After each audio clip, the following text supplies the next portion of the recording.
জাতীয় নির্বাচনের আগে স্থানীয় সরকার নির্বাচন আয়োজনের তাগিদ দিয়েছেন বিশেষজ্ঞরা। এতে মাঠ পর্যায়ে নিরপেক্ষ ও নতুন নেতৃত্ব উঠে আসবে বলে মনে করেন তারা। সেই সাথে ইউএনও এবং উপজেলা চেয়ারম্যানের মধ্যকার বিরোধ নিরসনে সংসদ সদস্যকে স্থানীয় সরকারের হস্তক্ষেপ করার সুযোগ থেকে বিরত রাখারও পরামর্শ তাদের। স্থানীয় সরকার সংস্কার কমিশন নিয়ে এটিএন বাংলাকে দেয়া সাক্ষাৎকারে এসব কথা বলেন বিশেষজ্ঞরা। মিজান শাহজাহানের রিপোর্ট।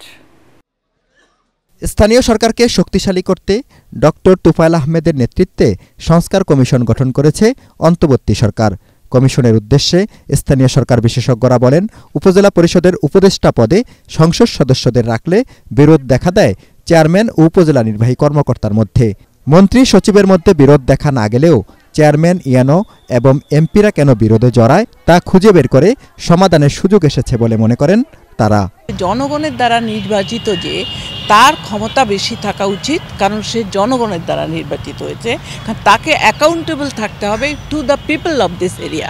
তো এবং বৈষম্য বিরোধী যত ব্যাপার, যেমন যে কোনো উন্নয়নে আমি মনে করি স্থানীয় সরকার যদি সবল না হয়, যদি তাদের কাছে তেমন বাজেট না থাকে, এবং তাহলে সেটা কিছুতেই সেখানে উন্নয়নটা সব জায়গায় সমানভাবে হয় না। উপজেলা পরিষদ আইনের মধ্যে যখন এমপি সাহেবদেরকে আপনি উপদেষ্টা বানিয়ে দিয়েছিলেন, সিটি কর্পোরেশনের উপদেষ্টা কিন্তু এমপি সাহেব না, পৌরসভার উপদেষ্টা এমপি সাহেব না, ইউনিয়ন পরিষদের উপদেষ্টা এমপি সাহেব না।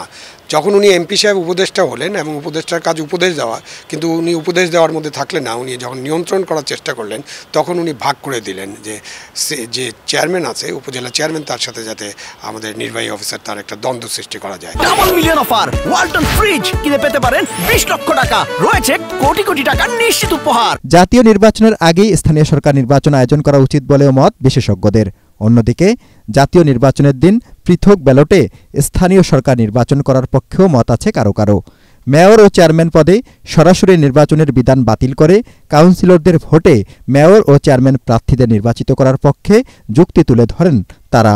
প্রথমে সদস্যরা নির্বাচিত হবেন, তারপর সদস্যরা তাদের নেতাকে নির্বাচিত করবেন।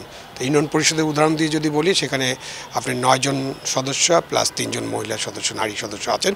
এই 12 জন আগে নির্বাচিত হবেন এবং এই 12 জন ঠিক করবেন তাদের পরিষদের চেয়ারম্যান নেতৃত্ব কে নেবেন, এবং সেখানে বিরোধী দলও থাকতে পারে, বিরোধী নেতৃত্ব থাকবে, এবং তখন পরিষদটা সুন্দরভাবে চলবে।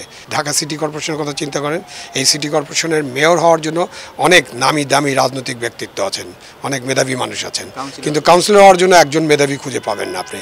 সুতরাং তখন যারাই মেয়র হতে চান তারা সবাই তাদের কাউন্সিলর হবেন প্রথমে, তাহলে ওই কাউন্সিলের চেহারাই চেঞ্জ হয়ে যাবে। সবসময় নির্বাচন করতে যে দেখি রাজনৈতিক প্রভাবটা খুব পড়ে। তো এবার আমি মনে করি তারা বলবে যে প্রতিবার জেনারেল ইলেকশন হওয়ার আগে রাজনৈতিক এই লোকাল ইলেকশনটা যেন আগে হয়ে যায়, কারণ রাজনৈতিক প্রভাব তখন সেখানে পড়বে না।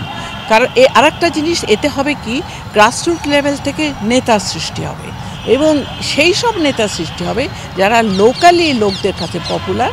স্থানীয় সরকার বিশেষজ্ঞ ও নির্বাচন পর্যবেক্ষকরা বলেন, নির্বাচিত জনপ্রতিনিধিরা যেভাবে জনগণের আকাঙ্ক্ষা পূরণ করতে পারবেন, প্রশাসকের কাছে তা আশা করা উচিত নয়।